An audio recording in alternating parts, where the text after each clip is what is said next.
Bonjour, je suis Alexandre Lamy, je suis en alternance chez Toshiba et je monte un projet de démonstration d'une solution tremplin à la dématérialisation.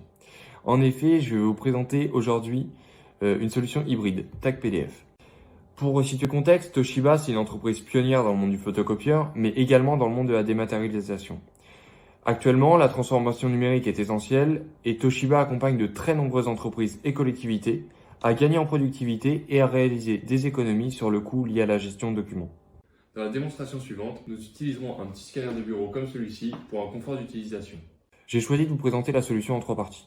Tout d'abord, nous verrons comment TAC-PDF permet de numériser, de nommer et de classer automatiquement les documents.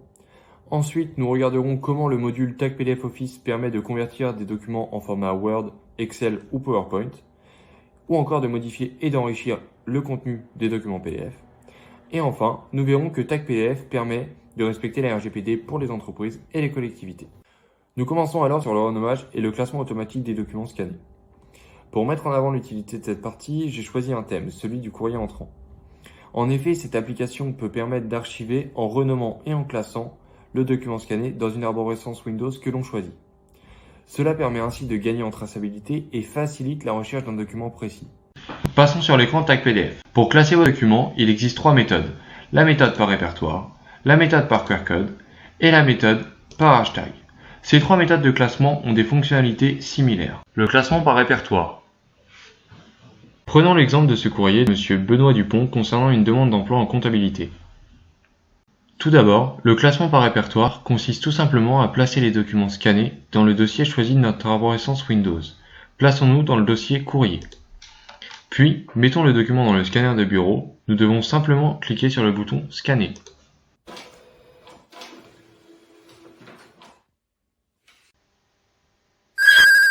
Quelques secondes après, une alerte s'affiche sur l'ordinateur. Elle signifie que le document a été renommé et classé. En effet, le document a été renommé et se nomme Courrier scanné le 5 février 2021. Il a été classé dans un dossier du jour, du mois, de l'année, et tout ça dans le dossier courrier. Visualisons le document scanné. Nous pouvons voir en effet que la qualité du scan est très bonne. Le classement par hashtag. Ensuite, le classement par hashtag a les mêmes fonctionnalités que le classement par répertoire. En effet, les hashtags sont des raccourcis des dossiers les plus utilisés. On peut comparer les hashtags à des favoris. Le classement par QR code. Désormais, nous allons voir que le classement par QR code consiste à placer une feuille contenant un QR code devant le document que l'on veut placer dans un dossier. Ce QR code est généré par l'application et traduit le chemin et le nom que le document doit prendre. Ces QR codes permettent également de séparer les documents. Prenons l'exemple de ces QR codes que l'on a générés grâce à l'application. Courrier pour Monsieur le maire et courrier pour les élus. Ensuite, prenons l'exemple de deux courriers différents. Le premier est un courrier de Julien Leroy de la société SHGT qui s'adresse à Monsieur le maire et le second est un courrier de Nathalie Dumouchel du centre social Relais Accueil qui s'adresse aux élus. Ainsi, nous plaçons le QR code du maire devant le courrier du maire et le QR code pour les élus devant le courrier pour les élus. Puis, nous superposons. Ensuite, nous plaçons le lot de documents dans le chargeur du scanner. Puis, nous avons simplement à appuyer sur le bouton « Scanner ».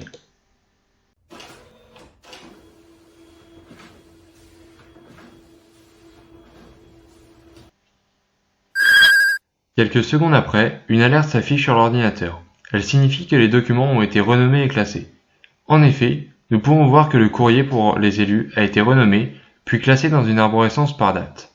En effet, le jour, le mois, l'année, et dans un sous-dossier courrier pour élus. Dans le dossier courrier entrant, nous retrouvons ainsi deux sous-dossiers, courrier pour élus et courrier pour monsieur le maire. Lorsque nous l'ouvrons, nous pouvons en effet visualiser encore que la qualité est bonne et que les détails sont précis. Dans cet exemple, nous pourrions imaginer qu'une assistante scanne les documents sur un commun où les collaborateurs pourraient se connecter afin de les retrouver. Cet exemple peut bien évidemment être adapté et modulé à d'autres situations. Tous les documents scannés ont la caractéristique d'être au format PDF-A, c'est-à-dire le format spécialisé pour l'archivage et la conservation à long terme des documents numériques. Ensuite, les documents sont également numérisés avec un OCR. En effet, j'ai au début affirmé que l'application TAC-PDF permettait de rechercher facilement un courrier. En effet, lorsque les documents sont scannés, ils sont OCRisés. c'est-à-dire qu'il a une reconnaissance optique des caractères. Nous avons précédemment numérisé, renommé et classé un courrier de Monsieur Benoît Dupont concernant une demande d'emploi en comptabilité.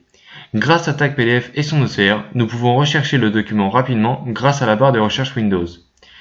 Tapons Benoît Dupont dans la barre de recherche et nous retrouvons automatiquement et directement le courrier scanné le vendredi 5 février. Lorsque nous cliquons dessus, nous voyons qu'il s'agit bien du document recherché. En un clic, nous avons donc retrouvé un document dont nous ne connaissions qu'une seule information contenue à l'intérieur de celui-ci. Ensuite, TagPDF et son OCR permet un deuxième niveau de recherche. Cette fois, on recherche une information à l'intérieur même d'un document. Prenons par exemple un lot de courriers dont la lettre de M. Dupont fait partie. Ce lot est composé d'une dizaine de courriers environ. Grâce à la touche CTRL F, nous pouvons rechercher le document en un clic. En effet, tapons Benoît Dupont dans la barre de recherche. Nous retrouvons tout de suite le document en question. Après avoir perçu comment TagPDF pouvait permettre de dématérialiser rapidement et de manière automatisée les documents du quotidien et qu'il était facile de les archiver, nous allons voir que la solution permet de les modifier et de les enrichir facilement. Prenons le cas avec cet exemple. C'est un PDF contenant du texte. Il est possible de le convertir en document Word afin de le modifier. Pour convertir un document, il suffit de faire un clic droit sur le document et de le convertir grâce à l'application TagPDF.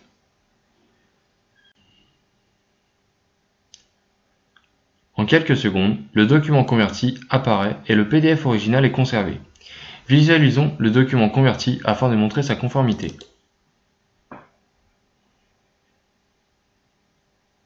Sur ce document Word, nous pouvons donc totalement le modifier sans aucun problème. Ensuite, nous avons un document PDF qui est un tableau. Il est possible de le convertir en document Excel afin de le modifier. De même, nous sélectionnons le document et avec un clic droit, nous pouvons le convertir sous Excel. De même que pour la conversion Word, le document converti apparaît en quelques secondes et le PDF original est conservé. Ouvrons le document converti afin de voir sa conformité.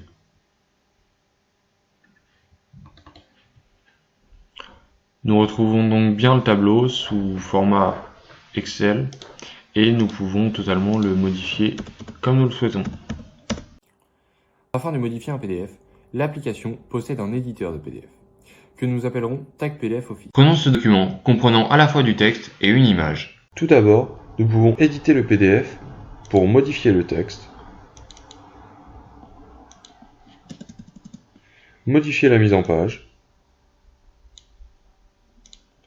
ou encore modifier les images.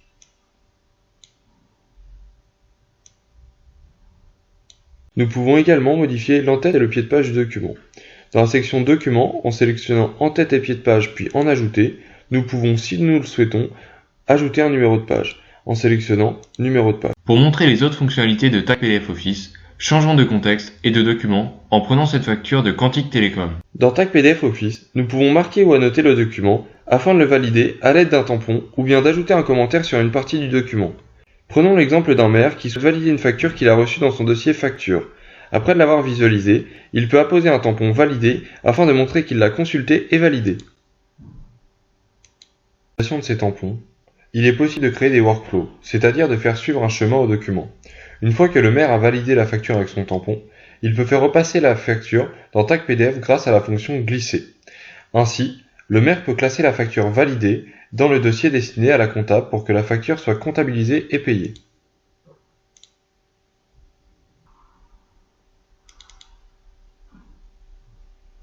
Quelques secondes après, nous pouvons voir que nous retrouvons la facture dans le dossier pour la comptabilité. En effet, toutes les fonctionnalités de TagPDF fonctionnent également avec des documents PDF se trouvant déjà sur l'ordinateur. Il suffit d'utiliser le bouton glisser au lieu du bouton scanner. Cette fonction évite d'imprimer la facture pour la rescanner une fois qu'elle a été signée. Il est possible de fusionner plusieurs PDF en un seul grâce à l'onglet Ajouter des pages que nous retrouvons dans la section Documents. Ainsi, nous pouvons ajouter d'autres PDF que nous retrouvons à partir d'un fichier de l'ordinateur. Pour finir, l'éditeur de PDF permet également de créer un formulaire en créant des champs à remplir, des cases à cocher, des listes déroulantes ou encore des zones de signature. Par exemple, reprenons un formulaire que j'ai commencé afin d'obtenir un retour sur la démonstration que je vous présente actuellement. Après avoir créé plusieurs champs afin de recueillir votre ressenti, nous allons voir qu'il est facile de le compléter. En effet, TagPDF Office laisse une totale liberté dans la création. Ajoutons 2 zones à cocher pour le oui et pour le non.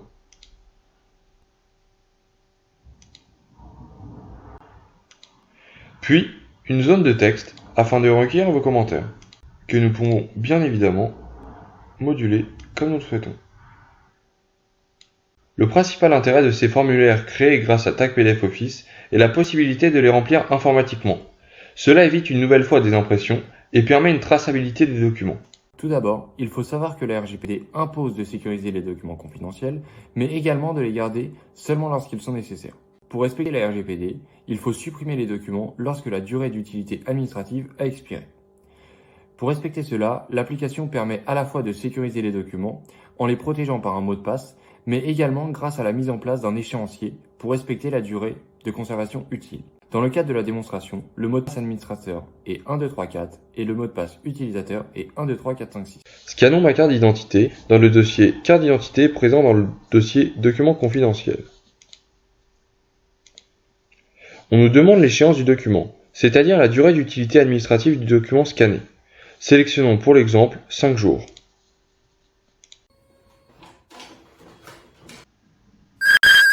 Après quelques secondes de traitement, l'alerte m'avertit du classement et du renommage du document scanné.